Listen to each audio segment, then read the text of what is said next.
So let's get started. As a seller, you have a few things you must complete in order to get your property on the market. This document here is called the exclusive right to sell. This document gives me and my brokerage permission to sell your property. In the very beginning, we put your name and your marital status. We also add your street address and a legal description of the property. The start date is placed here and the expiration date of our agreement. That's what this refers to. The purchase price is the list price. Okay. Now, if we're going to do coming soon marketing, we are going to put the house on the market at a future date. That's what line 20 refers to here. Okay. We will also put a check mark there.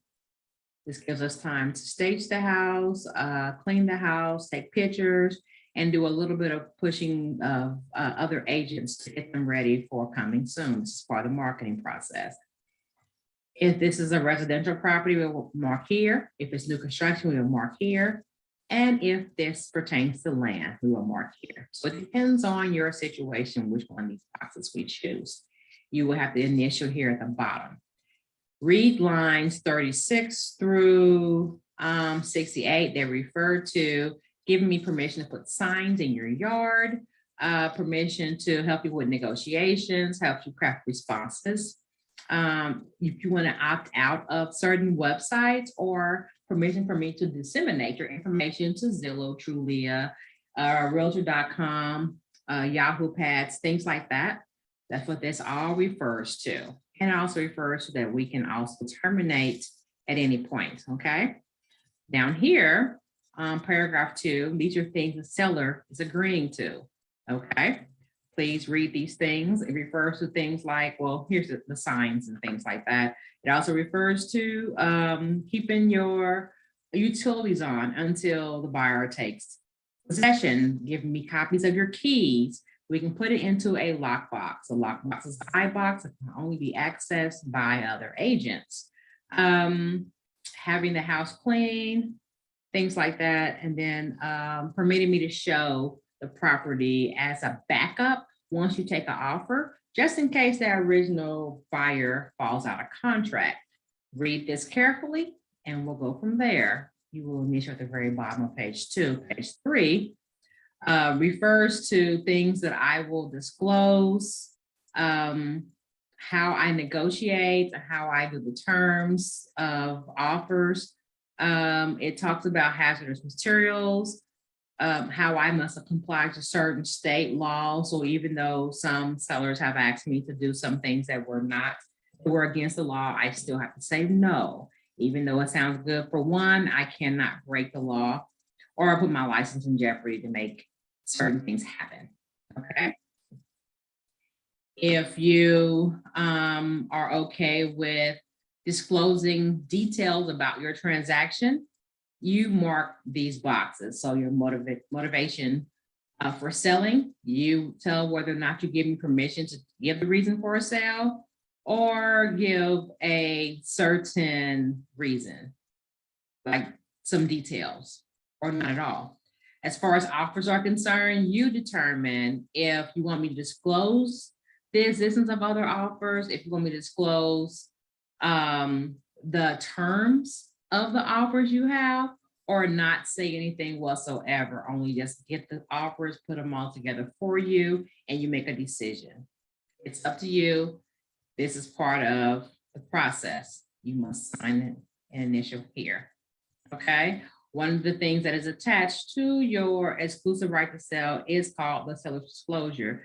This is where you disclose everything about the house. Do not misrepresent anything. Be as transparent as possible.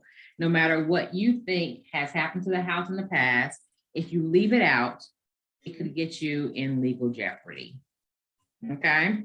Legal and professional services, there are things that you're probably going to want to ask me about relating to the taxes and financing and surveys and things like that.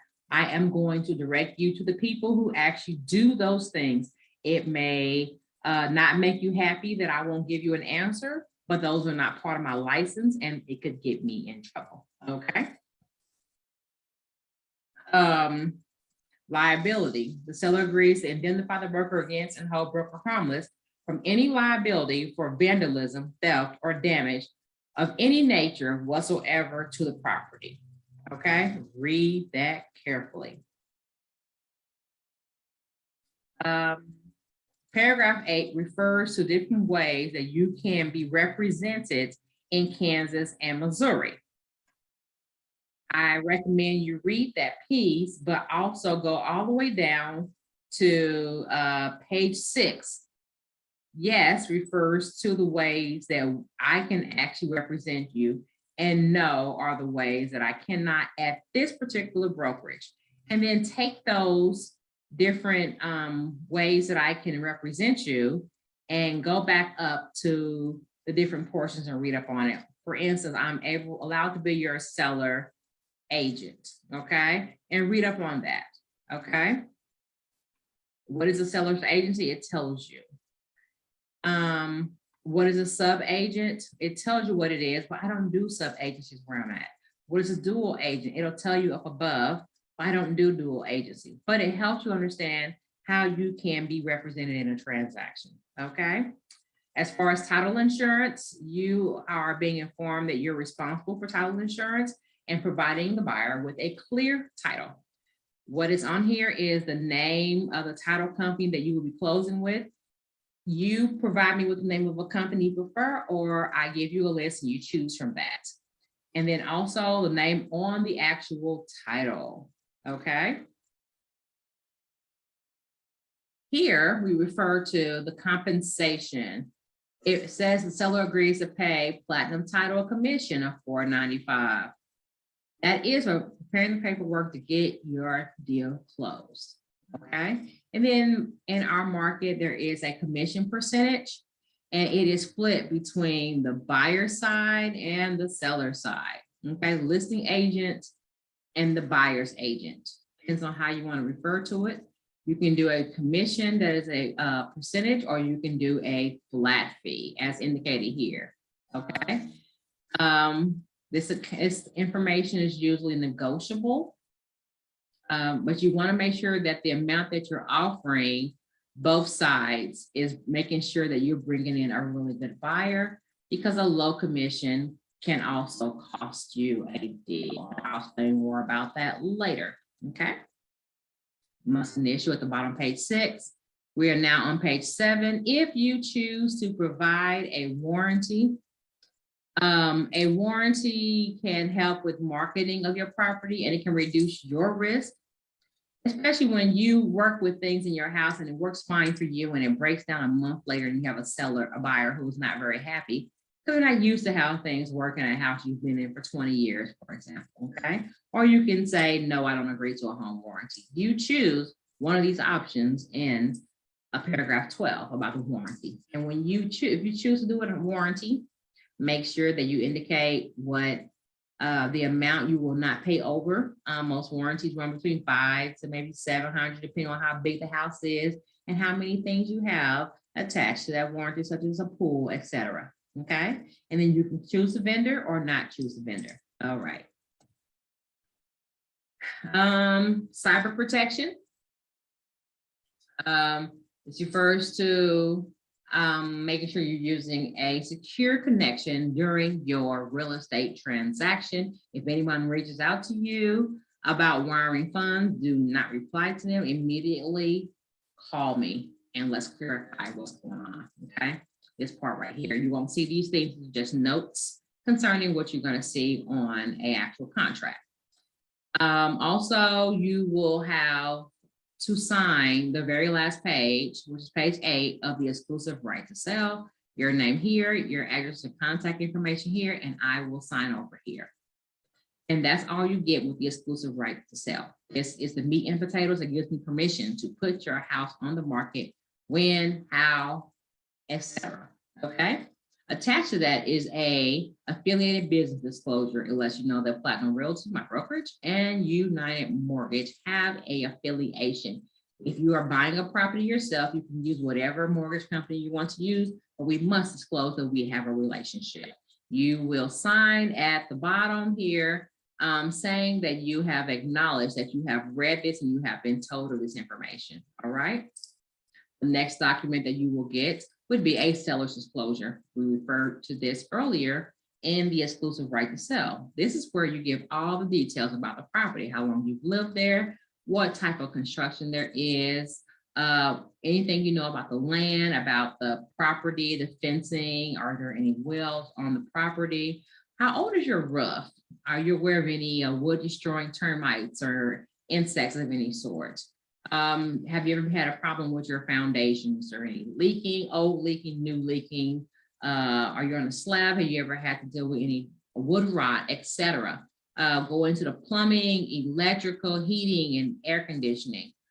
All of those things are here, along with information about the neighborhood, the HOA things. If you've ever done an inspection and anything else that may not have been here, you need to disclose, this flows it. Okay, add your utilities, add anything electrical that's going to be need to call out here.